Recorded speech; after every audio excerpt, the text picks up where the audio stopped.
Shep Smith tries to blame Trump for mail bomber, guest makes him instantly regret it. It is truly amazing how they do not want to condemn the far left for calling for violence against Trump and his supporters. Not once have you seen them call out Maxine Waters, Eric Holder or Hillary Clinton for calling for violence. The hypocrisy and the lies with these people is just outrageous. From the Gateway Pundit. Fox News Channel hosts Shepard Smith and Chris Wallace engaged in a fiery debate on Smith's show Friday afternoon after Smith blamed the rhetoric of President Donald Trump for the mail bombs targeting Democrats and CNN allegedly sent by Trump supporter Cesar Sayoc, who was arrested earlier Friday.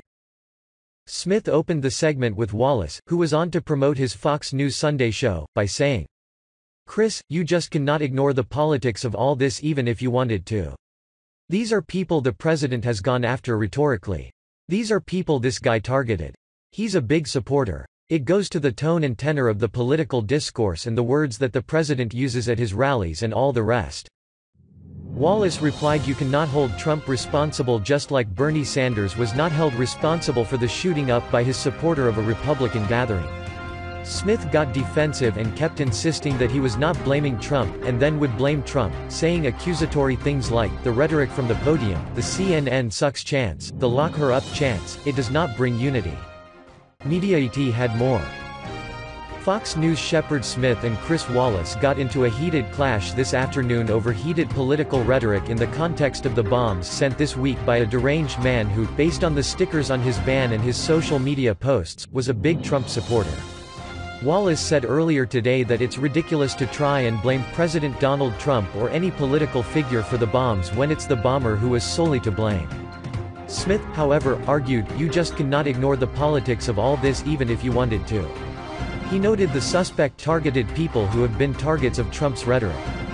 Wallace said you cannot draw a link to Trump on this, noting the Bernie Sanders supporter who shot Republicans at a congressional baseball practice last year. He called the suspect a twisted person and said millions of other people are not taking the president's rhetoric to then go and do this.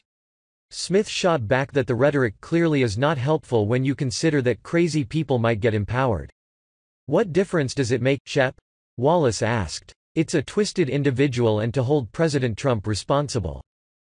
"I did not hold President Trump responsible, Chris," Smith fired back. "Come on now. That's the clear implication," Wallace said. "Let's be fair, Chris," Smith said. "The rhetoric from the podium, the CNN sucks chance, the lock her up chance, it does not bring unity." He argued that does not automatically connect to bomb threats, but to ignore the elephant in the room is just, it's a fool's folly. Wallace again scolded Smith for holding Trump responsible in any way for this, to which Smith said, "No one did that, though, Chris, and do not say I did. All I said was when the rhetoric gets loud, the crazies come out sometime." Wallace told Smith he's pushing an unfair cause and effect that does not exist, and suggesting a link is dangerous.